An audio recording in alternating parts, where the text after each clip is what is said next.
Guys, Nary here from Drakewing Gaming. So if you know me on Twitter, the Gaming Dragon. Today I'm coming at you with a new Let's Play episode of Violet Memoir, Lucas's Path. That's right, the Foxo is going to be getting some love. We're going to crack that exterior, that hard to reach exterior, and we're going to get it all up on those wonderful insights. I'm saying it's late. I'm saying absolute nonsense. Anyway, guys, let's go ahead and start our route. Let's see, the boys, there we go. Okay, here we go. Alright, guys, sit back and enjoy. Here we go. Let's pick them boys. Stay behind and help the fox. Alright. Crouching down next to the fox, I grab some of the papers that have been scattered across the aisle. What are you doing? Looking up, I can see the fox on all fours, staring up towards me with wide eyes. He doesn't look upset, not really, just surprised. Helping? Yeah, I can see that. I'm not blind. I'm asking why. Because you look like you needed help. His eyes have that harsh, judgmental look in them again. I don't even know if that's just his normal face or not, but it makes me feel insanely stupid. My ears press down against my head, burning as their insides flush with redness. All I can do is stare at the ground, unable to stand that piercing stare. Why did I think helping was a good idea? The fox emits a deep sigh. He sounds exhausted. I'm sorry, I shouldn't have snapped at you. You're just being nice. That causes my eyes to snap up, just catching his cold, harsh glare softening. Thank God, he's really scary when he's annoyed, which I think is always. No, you're fine. I shouldn't have intruded. I'll just get going. Standing up straight, I place the papers I already picked up on the desk.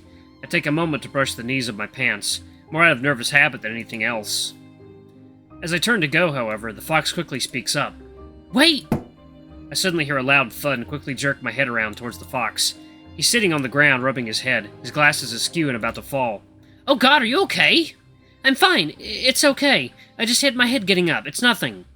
Despite his words, he doesn't look as tough as he's trying to come off as. His eyes are looking glassy and he's feverishly rubbing the top of his head. He scrambles onto his feet, acting as if nothing had happened. It's best to play along. He's been through enough already. Can you please wait?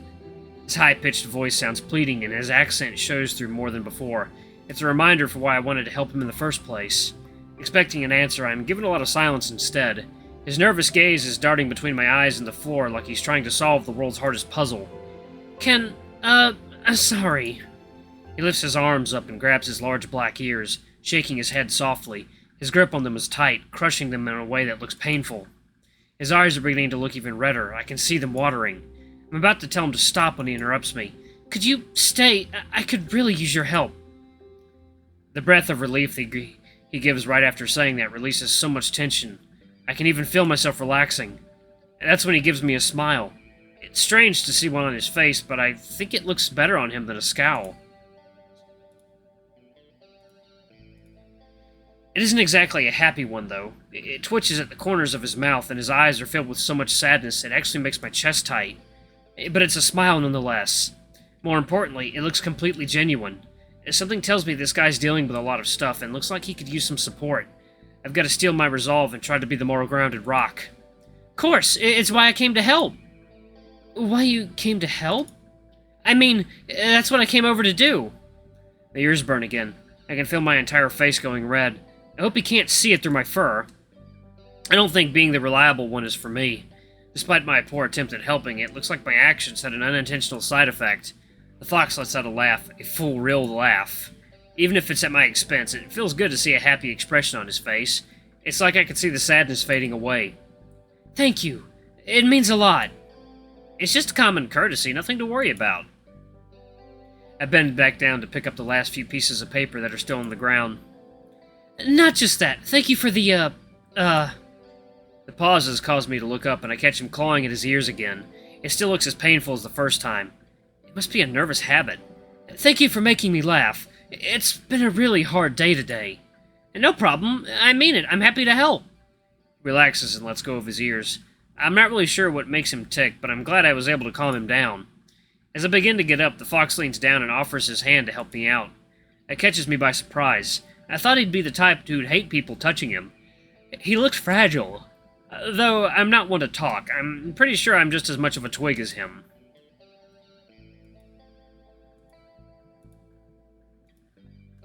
I take his hand and get pulled up. The fox lets out a groan, which makes me worried. Have I gained weight? It's such an absurd random thought that it causes me to snicker slightly. The fox's ears twitch, but he doesn't say anything. As I hand him the last of the papers, I'm reminded of the sheer amount of pages that fell out. There must have been at least 20 of them. Why do you have so much paper on you, anyway? All of them look like they're filled with writing, too. Oh, they're for my other classes. It's the first day!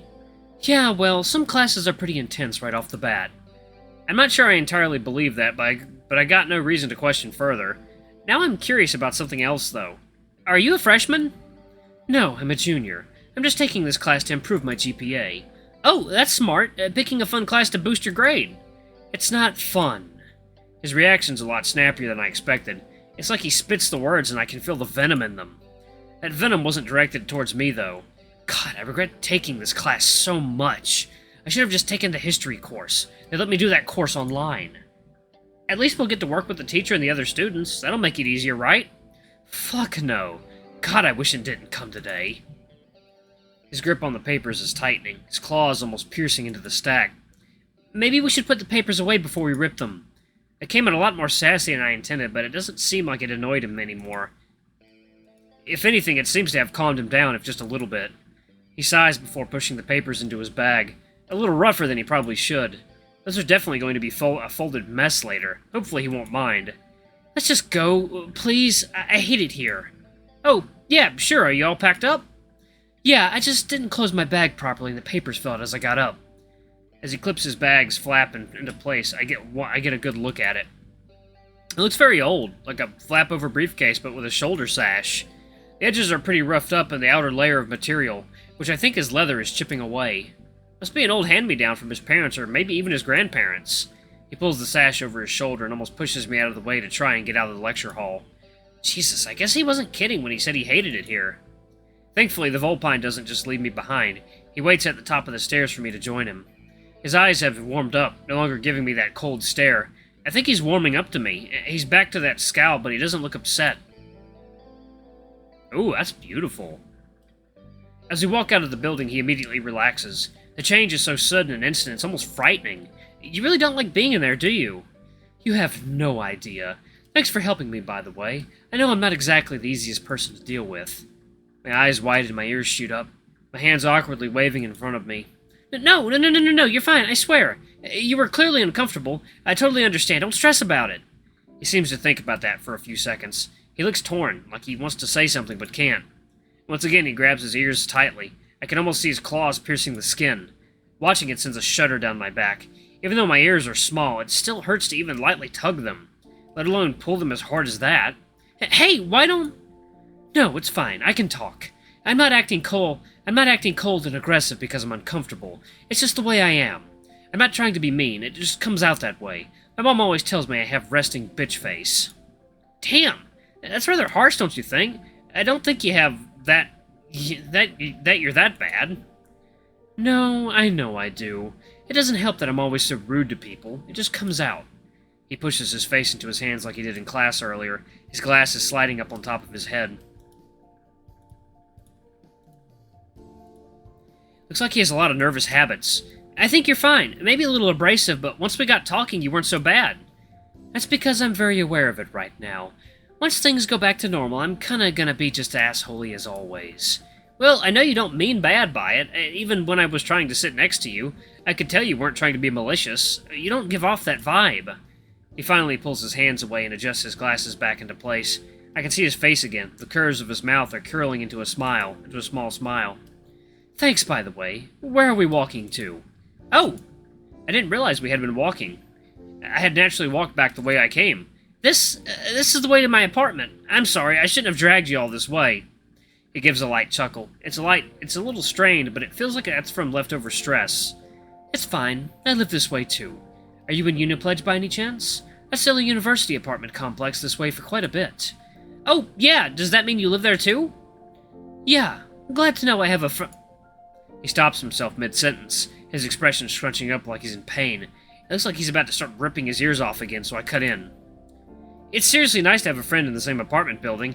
I haven't had many friends, or any really, so it's really cool to make one on the first day. Was that too sappy? Oh god, I might have just made this much more awkward. but he looks more comfortable, relaxing back to that posture he had just had a minute ago. I think I made the right choice. It might be a bit too quick to call him a friend, but I will admit, some part of me really hopes we can be. And during that thought, something dawns on me. If it wasn't for the fact that this fox didn't realize either, I'd probably be as red as a tomato. Hey, His ears flick in my direction. It seemed to twitch as he waits for my response. Despite his hostility earlier, he's acting rather docile now. It's honestly pretty cute. His auburn eyes catch my attention the most, though. Nothing's changed about them, but they're burning bright like a fire. It's a stark contrast from earlier and utterly breathtaking. A train of thought fades away as I stare into his eyes, watching them shimmer in the streetlight and the reflection from his glasses. I barely catch myself before my thoughts are completely gone. Right, I never really got your name. He freezes in place, stopping his walking altogether. His eyes widen and I can see the inside of his ears turning pink. Oh, fuck, I'm sorry. I was so caught up in my shit earlier. I completely forgot to introduce myself. I'm such a fucking idiot. Wow, this profanity spiced up at that. He must swear more than he's embarrassed. He must swear more when he's embarrassed. No, it's fine. I forgot too. In fact, I was the one who approached you, so I should have done it. I'm fretting a bit more than I should. I just really don't want him to start ripping at his ears again. I know he'll do it if I let him. It's my bad. Don't worry about it. I'll just introduce myself now. I'm Lucas Brenly. He straightens his posture and adjusts his tie, looking way too formal for someone coming back from a college class. He must really like to make a good first impression. But looking back to the way he acted when I first met him, I doubt that. Wallace Stewart. Please don't shorten it, just Wallace is fine. That's fine by me. I'm not a huge fan of nicknames. He sticks his hand out for just a second before putting it down, his expression conflicted. It's a bit late for a handshake. Suddenly he perks up and pulls out his phone, his ears wiggling and his bushy tail flicking about with excitement. Wow, he really wears his emotions on his sleeve. I completely forgot about his tail till now. It's been pretty contained, likely due to his mood. I don't really know my number. Can I get yours? This is basically, the modern handshake. Forcing myself to not giggle at that phrase, I'm barely able to keep my composure.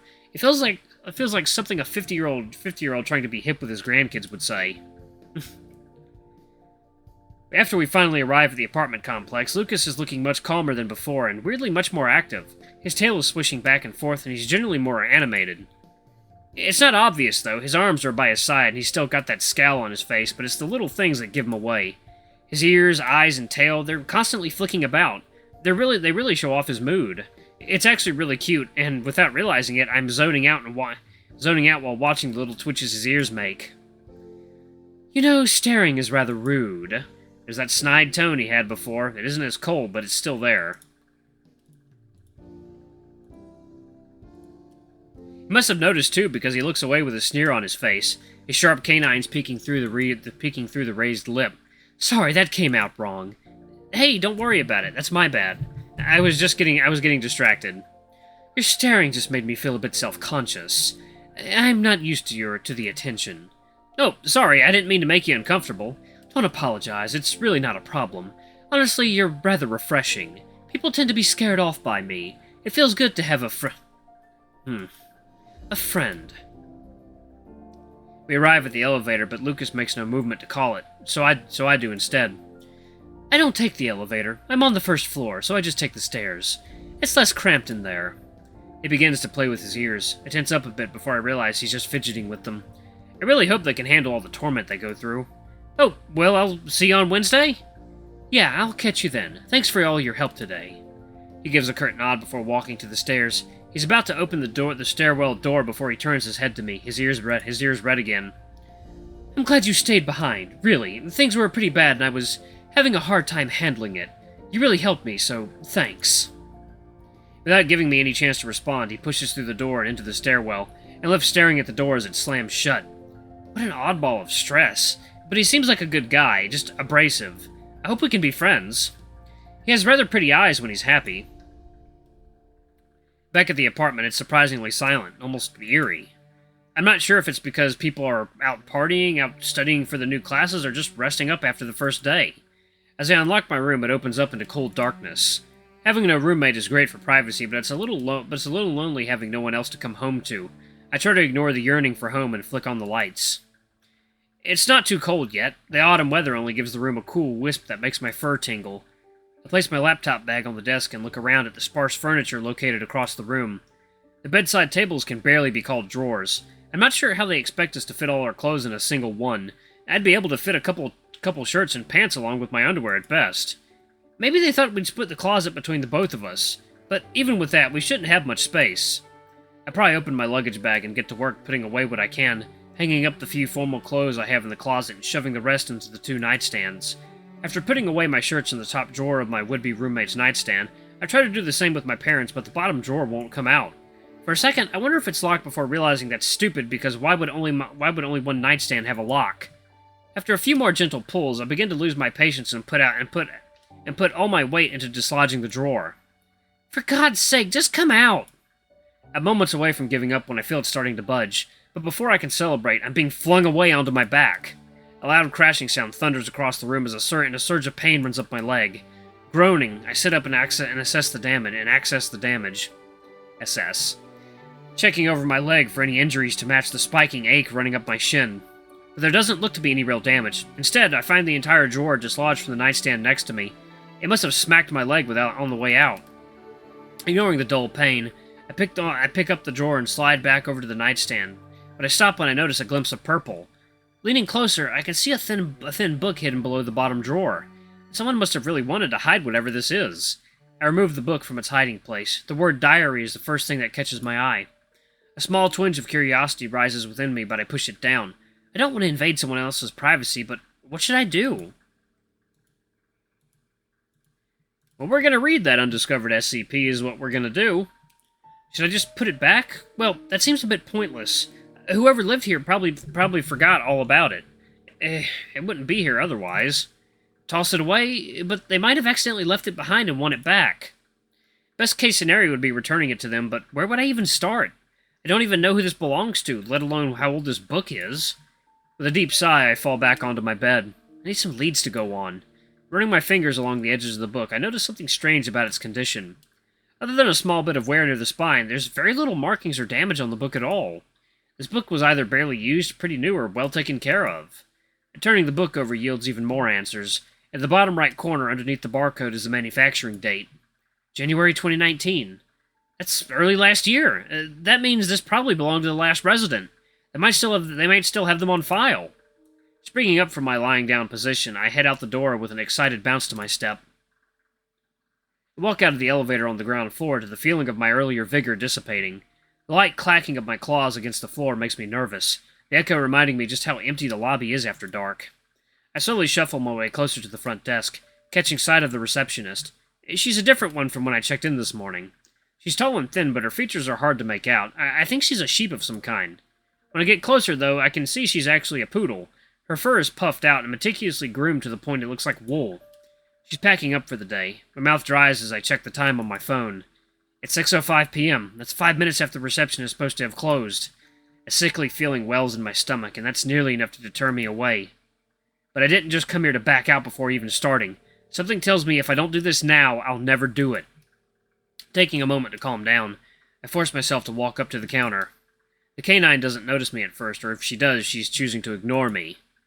Tapping my claws nervously on the desk, I feel extremely unwanted.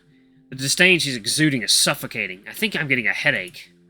Alright guys, I'm gonna save it right there. Thank you all so much for watching. This is the very start of Lucas's Path. Don't forget to like, comment, subscribe, ring that notification bell, leave a super thanks or a tip if you can. It always helps. Until the next video, I love you all. I'll see you next time. Bye-bye!